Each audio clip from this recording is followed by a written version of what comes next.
coucou. Alors aujourd'hui je te fais une vidéo sur un sujet qui me tient vraiment beaucoup à cœur. Je te reçois encore ici au Brésil dans un petit Airbnb bien sympathique que j'ai pris pour quelques jours en pyjama, tu vois, à la fraîche. Il n'est pas encore 9h du matin parce que voilà, on va rester dans le thème de c'est quoi cette merde de syndrome prémenstruel, en quoi c'est hyper important de pouvoir identifier cette période-là et pourquoi je suis révoltée, mais vraiment révoltée, qu'encore aujourd'hui on n'en parle pas davantage. On parle souvent du syndrome prémenstruel, des effets, ça on est habitué depuis qu'on est petite, c'est surtout en termes physiques. Alors on sait qu'on va avoir mal à la tête, qu'on va avoir mal au sein potentiellement, au ventre, au dos, qu'on va avoir des boutons. Ok, c'est admis, on vit avec, j'ai mal au sein, mais est-ce qu'on peut, s'il vous plaît, mettre en valeur le problème des syndromes prémenstruels émotionnels qui sont tellement plus conséquents et impactants sur nos vies? Pour te faire un petit peu le storytelling de pourquoi cette vidéo, il y a quelques jours, j'ai eu un syndrome prémenstruel, j'allais avoir mes règles, mais je savais pas que c'était ça et j'étais mal,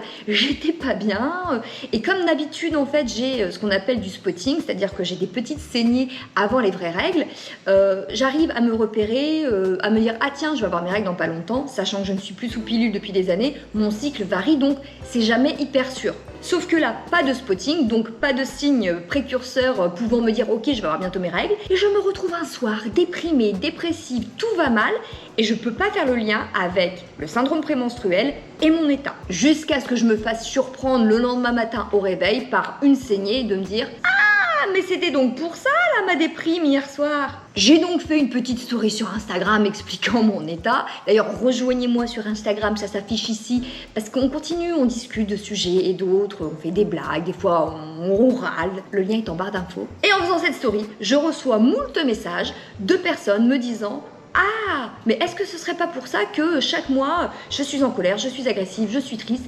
J'étais pas sûre que ça puisse avoir un rapport avec mes règles. Et là, à ce moment-là, je tombe un peu dénue parce que dans certains messages qu'on m'écrit, il n'y a pas que des toutes jeunes filles, il n'y a pas que des adolescentes, il y a des femmes de 30, 35, 40 ans qui ont encore un doute sur le fait que potentiellement chaque mois, quand elles se sentent pas bien, ça puisse avoir un lien avec ce syndrome prémenstruel. Et je me dis, mais ça veut dire qu'on est hyper mal informé. Comment c'est possible?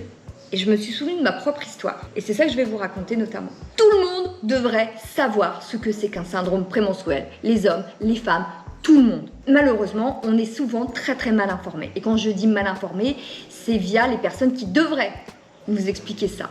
Avant qu'on ne subisse trop de conséquences et qu'on se demande si on n'est pas fou. Pourquoi est-ce que je n'ai jamais entendu parler de mes syndromes prémenstruels via mon gynécologue? Pourquoi mon médecin de famille, quand j'étais plus jeune, n'en a jamais parlé? Pourquoi est-ce que j'ai dû le vivre et aller moi-même faire des recherches pour découvrir ce qui m'arrivait? Le syndrome prémenstruel, c'est quoi? C'est un trouble associé à ton cycle à partir de la phase lutéale, c'est-à-dire après l'ovulation, qui va s'arrêter en termes de symptômes au moment de tes règles. Sachant que dans un cycle, la phase lutéale et l'arrivée des règles correspond à environ 10, 12, 13, 14 jours, il y a de quoi en chier beaucoup.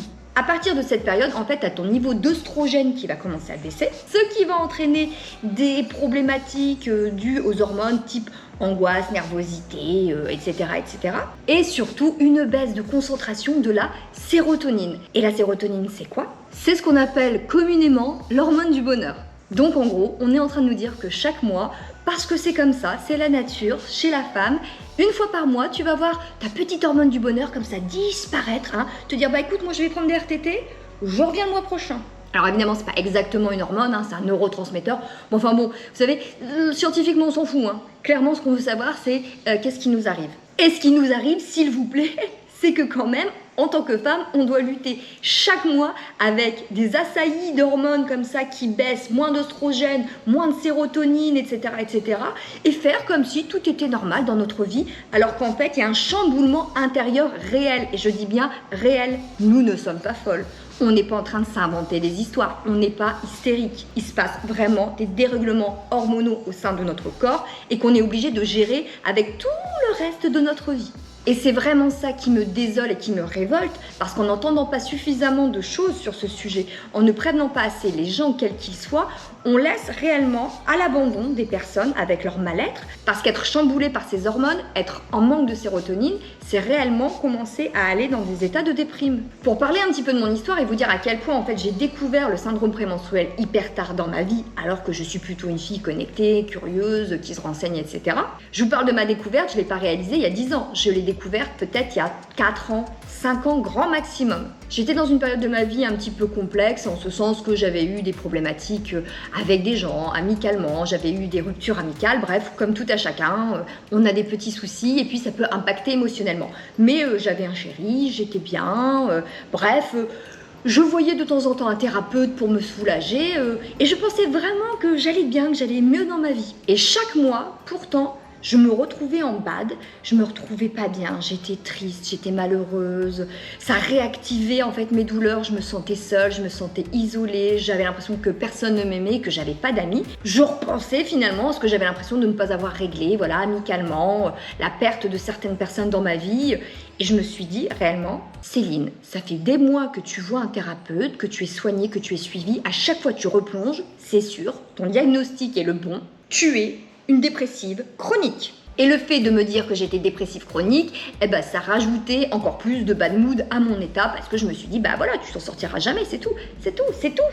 Jusqu'à ce que mon copain me dise, en fait, j'ai l'impression que c'est cyclique. J'ai observé chez toi depuis plusieurs mois que ça va, puis boum, une fois par mois, ça va plus. Ça m'a interpellée, moi je n'étais plus sous pilule depuis un petit moment, donc évidemment je ne savais pas exactement mes cycles, etc. Et je me suis dit, je vais commencer à noter mon cycle dans un cahier et puis je vais observer. Et là, qu'est-ce que je peux remarquer? En prenant note de mes cycles, je peux observer que quelques jours avant mes règles, c'est là que je suis complètement tarée. Parce que tarée, c'est un petit peu le mot, je vais vous raconter l'anecdote. Sachant que les SPM, en fait, sont des amplificateurs un petit peu de ton mal-être actuel. Quand t'as des problèmes, en fait, ça vient taper et amplifier déjà tes petites problématiques réelles, personnelles, quotidiennes. Moi, je me sentais un peu seule en termes amicales. Un jour, je regarde la télé, il y a une pub qui passe pour le saucisson. C'est un groupe d'amis qui vont prendre l'apéro comme ça, dans une maison, et ils ramènent le saucisson, là, et puis ils sont là en train de rire, en coupant des tranches, Je vois ça, et je me mets à chialer. Je chiale parce que des comédiens dans une pub coupent du saucisson. Wait, est-ce que ça, c'est un comportement rationnel? Je ne crois pas, non. Et c'était comme ça chaque mois, ça venait taper là où ça faisait déjà un peu mal. Si c'était des problématiques d'ordre amical, ça les renforçait. Si c'était une insatisfaction professionnelle, j'étais une merde, j'étais pas talentueuse, j'y arriverais jamais, etc. Ce n'était que ça. J'ai demandé à mes abonnés sur Instagram quelles étaient un petit peu leurs réactions, leurs conséquences. Et j'ai vu qu'on n'était pas toute seule à être dingue. J'ai quand même une abonnée qui a décidé de rentrer sciemment dans son bonhomme de neige qu'elle avait fait dans son jardin parce que son mari s'était moqué de son bonhomme de neige. Elle était dans sa Twingo, elle a dit ah ouais? Ok mon bonhomme de neige, bam! Cette abonnée est maman. Nous discutons parfois ensemble via des MP, elle est tout à fait raisonnable et lucide en temps normal. Mais là, des critiques sur mon bonhomme de neige, ok, fini le bonhomme de neige. Fini. D'autres m'ont raconté qu'elles ont failli rompre de nombreuses fois alors qu'elles sont en couple depuis des années, que tout va bien. On parle de rupture. Une autre fille m'a dit mais moi j'ai carrément failli démissionner. Démissionner parce que j'étais à Toronto, que ça n'allait pas, que je trouvais que les conditions étaient très difficiles, notamment avec le confinement. J'ai réellement failli donner ma démission. J'insiste sur ces points-là parce que là, qu'on défonce un bonhomme de neige ou qu'on pleure devant une pub pour le saucisson, ça reste marrant, ça reste anecdotique. Mais quand on est prêt à se dire je vais rompre, je vais démissionner, je vais déménager, on n'est pas sur du sujet anecdotique, on est sur des décisions lourdes que si elles sont prises, peuvent vraiment faire basculer ta vie. Tout ça, pardon, mais je le rappelle, à cause de quoi? D'un dérèglement hormonal qu'on est obligé en tant que femme de subir chaque mois. Pourquoi est-ce qu'on n'en parle pas davantage? Oui, on va être fatigué, oui, on va être irritable, oui, on va être en colère, oui, on va être triste, on va réellement remettre sa vie en question, on va remettre en cause ses valeurs, ses compétences, son existence. Quand j'entends, mais elle a ses règles, oui, elle a ses règles, oui, elle a ses règles, est-ce que tu sais seulement ce que c'est que d'avoir ses règles? C'est un combat et c'est un combat qu'on est obligé de mener une fois par mois, tout le long, pendant des années et des années et des années de notre existence.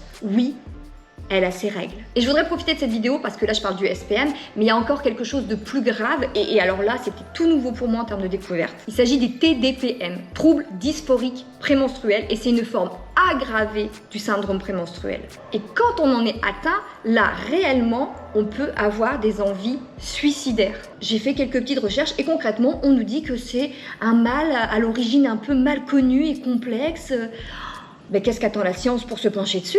on parle d'idées suicidaires. C'est important de le savoir, c'est important de le détecter. Concernant ce qui peut aider, vu qu'apparemment on est un petit peu laissé à l'abandon, moi ce qui m'a vraiment soulagée, c'est ce produit-là, Feminabian. Syndrome SPM. À l'intérieur, vous trouverez de l'onagre, de la bourrage qui aide, mais également du tryptophane. Et le tryptophane, c'est quoi? C'est un acide aminé qui est en lien avec la sérotonine, la mélatonine, etc. Donc ça vient justement combler votre manque de sérotonine. Et c'est tout l'objectif, c'est-à-dire qu'il va falloir vous prendre en charge et essayer de trouver les aliments qui contiennent de la sérotonine. Ça, je vais pas vous mentir, c'est relativement chiant parce que justement, toi, tu as des fringales avant tes règles. Souvent, tu as envie de manger du gras ou du sucre, et là, on te dit évite les sucres rapides. Vérifiez qu'on a assez de magnésium et de calcium. Le manque de fer dans le corps peut être en lien avec la déprime et la dépression, je l'ai appris également, donc on regarde si on n'est pas anémié. Moi par exemple, je fais des règles hémorragiques. Très clairement, je pense que ça joue sur mes états de bas, oula, je suis pas bien là, mais non, émotionnellement, je suis mal. Ce qui m'avait beaucoup aidé, c'était de faire des jus verts. Alors les jus verts, vous prenez tout ce qui est vert, vous faites des mix et des smoothies. J'avais pas le temps de faire ça, donc j'avais des pots où c'était de la poudre, c'était pas bon, mais je mettais ça avec un peu d'eau chaque matin à jeun et ça m'aidait, mais tellement. Moi, je cherche tout ce qui a de la dopamine et de la sérotonine. J'y vais. Mais surtout, libérer la parole autour de ça, parlons-en, c'est aussi un symptôme. Certaines personnes ont besoin de beaucoup se confier à ce moment-là parce qu'elles sont justement plus fragiles émotionnellement. Alors, on n'a pas de tabou. Je vous invite à liker cette vidéo, à la partager à des personnes qui en ont besoin éventuellement, vraiment, et laissez vos petits témoignages en commentaire et à me rejoindre sur Instagram. Parce que c'est aussi grâce à vous et aux messages que vous m'avez envoyés que j'ai pu faire cette vidéo et avoir l'idée. Je vous embrasse, à la prochaine bien sûr, et puis bisous. Bisous.